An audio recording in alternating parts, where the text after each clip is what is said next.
viewers, I'm so glad you could join us today. I'm excited to introduce to you an amazing author. Domino's Encounter. I thought KINUTHIA WAITHAKA, Kenyan. I had to find out this guy. So I'm so glad that today KINUTHIA WAITHAKA could join us in the studio. So welcome, KINUTHIA. My pleasure. Yes, KINUTHIA WAITHAKA, before we even talk about your book, we might have to talk about you. So tell us, who is KINUTHIA WAITHAKA? KINUTHIA WAITHAKA is myself, as you can see me, a humble person, quiet by nature, and I grew up as a young boy in a rural Kenyan village, Kagema constituency of Murang'a County. And as I was growing up, I never had this inclination whereby I could be here talking to you, Janet. And it's my pleasure, and I feel encouraged. Fantastic. I mean, Murang'a diaspora, writer, those two things don't go well. But let me talk to you about your writing, because many people have talked about being in the UK, just getting on with their work. And I mean, I tell you, I live in this country and I know how hard it is. So tell us about your writing. How did you come up with Domino's Encounter? It was one of those funny and awkward days whereby you feel you are lonely, you don't have anything to do. And I was seeking solace somewhere in a park all by myself. I had a book I was reading, written by an African writer, Erechi Amandi. This book is The Concubine. It's a book I did in my O-levels. And when I read the last page, I was thrilled. And an idea came to my mind whereby, if I could do the same, I would feel, if people could be reading my work, I would feel so great as well. And that's when this idea came to me, and it banged my mind, and I couldn't stop. So when I got to my little cubicle, I just found myself starting scribbling down and writing parts and all these kind of things. And that's how it all started. Fabulous, amazing. Well, I know a lot of us are encouraged by, by writers across the world. But I mean, we're in the diaspora. Most of the things that we do are inclined to our motherland. And maybe people like us would have expected you to write a story about the African heritage. But you thrilled all of us by writing a thriller about Brighton, about, a UK town. So tell us, why Brighton? Why a British thriller? This is a question even myself I keep on asking myself. The British context of this came to my mind because it's where I'm staying at the moment. And I have come to kind of understand their culture as well, a bit, although not really in depth. This is all fiction. It's all my imaginations. When I thought of writing a book with Kenyan context, writing about our own lives and all these kind of things, still I wanted to divert from our old tradition and move on to something else. I wanted our people as well in Africa to learn a bit of different cultures, and I felt could be I was an instrument of this nature, and I felt if I could do this and show people how it is, the kind of life that we intermingle with our hosts, very good people, and that was one main reason why I thought of writing about something different from what we've been saying from our good Kenyan life.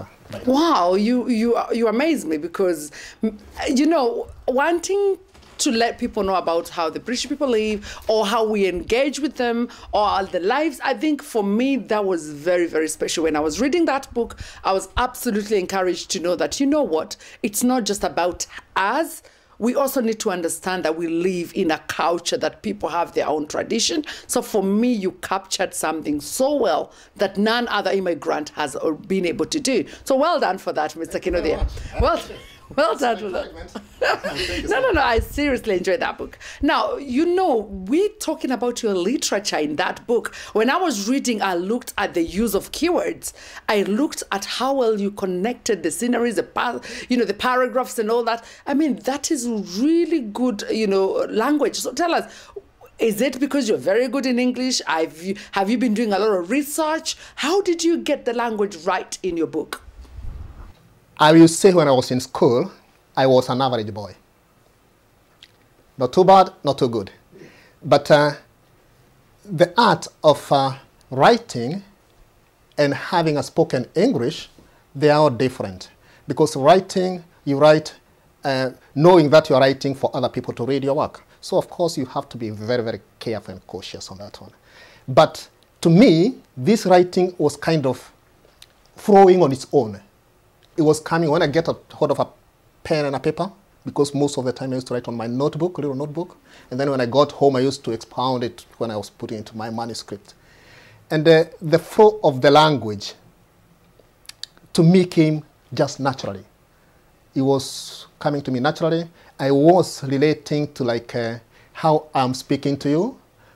And of course, we have to choose our own words. We have to simplify the language that we use, because it's not only me who will be reading this book. It's not only you. There are other peoples who will be reading this book.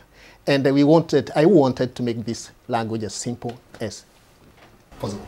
No, you have actually used language that I had to look at the word twice and I'm like, what does it mean? You know, you challenged me. And I have a teaching background. So for me to be challenged, you've done absolutely well. Now, challenges that you faced when you're writing this book, what were the challenges as an author that you faced? The challenges were quite immense. The challenges were quite huge because I was combining like three things together.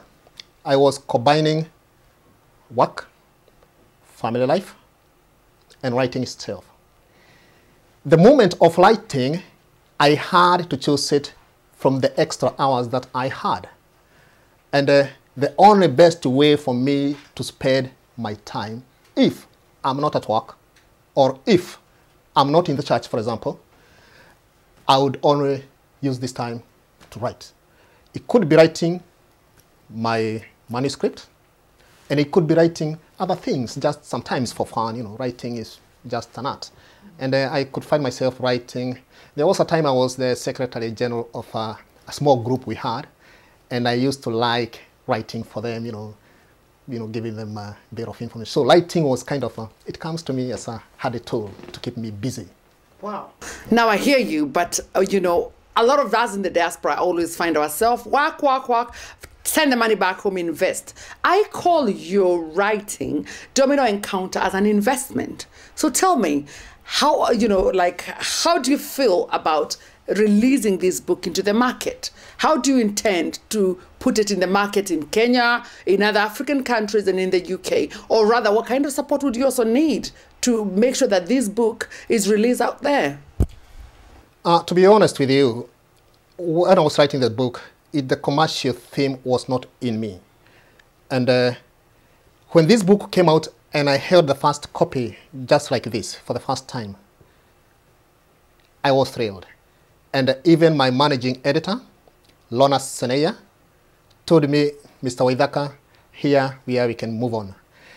My main target of the audience would be anybody. It's not a PG guide. I mean, it's not a parental guidance book. Anybody can go through this book. It can go to schools. It can go to all the libraries. It can go international. We are not targeting just the Kenyan market or the UK market. This is a book which I would feel so great if it extended its tentacles elsewhere throughout the whole world. And one way of doing this is precisely by you people. You are the ambassadors of this book. You are the people who can spread it out. Otherwise, if it was left on me alone, this is my first book, so I really don't know so much about this marketing and all this kind of things. Well, viewers, you had Mr. Waithaka. You are the ambassador. You are the people to make your network buy the book, because it's not easy to publish a book. It's very, very expensive. And for somebody like him to continue writing and doing more, then he needs your support. So, finally, talk to the people. Talk to the people. Tell them directly to support you.